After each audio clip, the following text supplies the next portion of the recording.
How to tackle clutter in your home and create space, peace of mind, and an organizational system of your things that you love. I will tell you everything you need to know to get started in your home today if you want, so keep watching.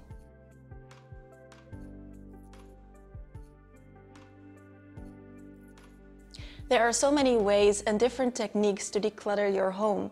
There is KonMari, the Minimalist game, the closet hanger method, Swedish Death Cleaning, or maybe if you're like me, you've tried a little bit of everything. These techniques are all fine and there are great ways to go about it, but it can be a bit confusing and perhaps overwhelming even if you're sitting in your home thinking, where would I even start and which method should I choose? So let me walk you through the most important steps and strategies that you will need to declutter your home and create a space that you love, regardless of the decluttering method. I've also summarized all of this in a free printable, and you can download it using the link in the description. Let's begin.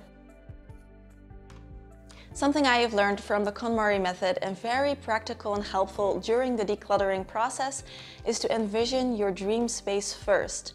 This doesn't have to be a big thing. You can do a vision board if you want to, but you can also just sit in your space and close your eyes for a minute or two and just see what comes up, what you want your home to be like. How do you want it to feel? What purpose should it serve? If you keep that vision clear in your mind, or you can write it down, it will really help you later on whenever you get stuck. Very valuable. Now let's decide if you want to sort your things by category or by room.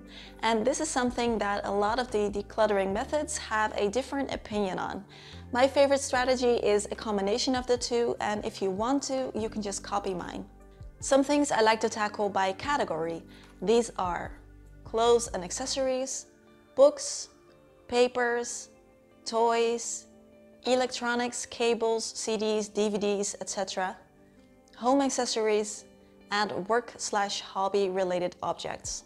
Other things I like to tackle by room or closet, and these are the kitchen, the bedroom, the garage, storage spaces, the car, and the bathroom.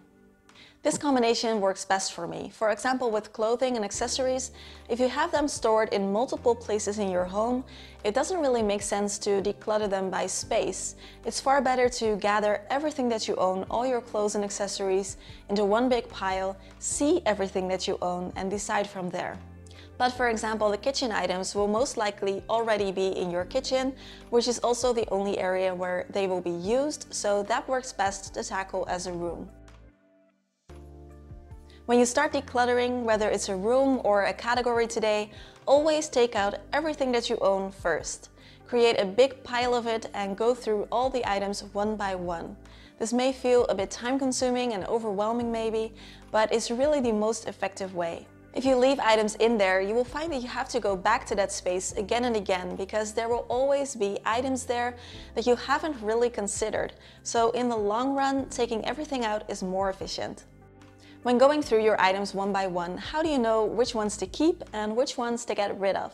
Especially if you haven't practiced with decluttering much, this can be quite difficult. So I always ask myself the same questions, and these will help you figure out what to do. How often do I use this item?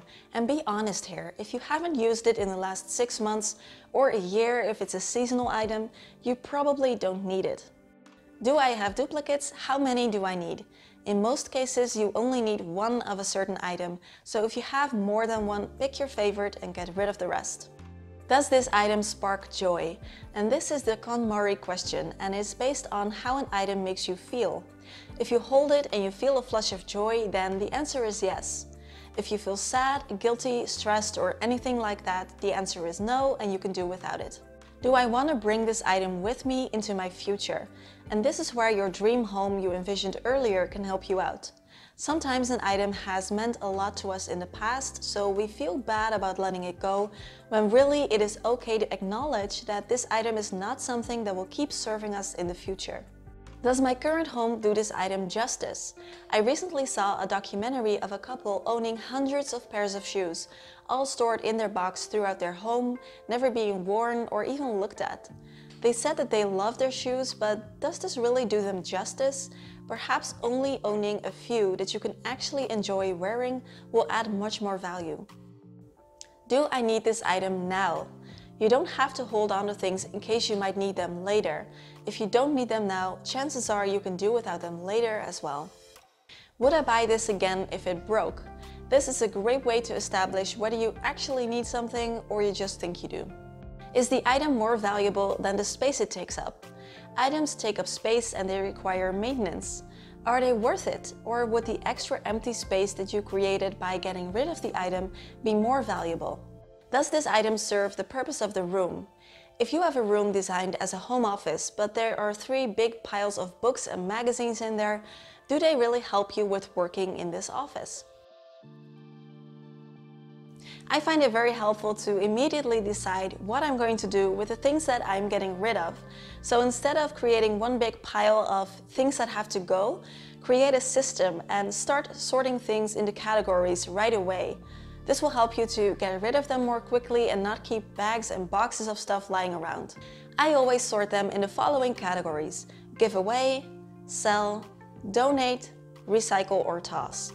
And this also helps with any feelings of guilt that you might experience because you know you went about this mindfully and you didn't just throw things in the trash. This is the key for creating space and keeping your home organized. Give all the things that you are keeping at home and make sure that you can easily access them and store them. Make sure that they serve the purpose of the room that they are in, and always keep them close to where you use them the most.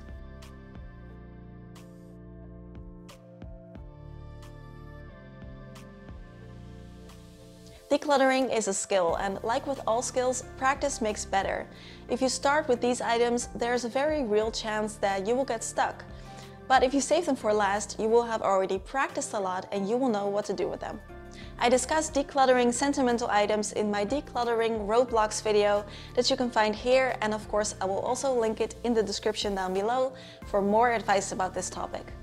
If you've never decluttered before, taking action and decluttering your home will be time-consuming, and it's best if you set a realistic expectation as to how much time it will take you to finish, so you won't get discouraged. If you want to, you can even make a planning and schedule a certain amount of time weekly or daily to help you stick to it. If you have a realistic expectation, you won't be disappointed, and you can keep going for as long as it takes for you to create your dream home.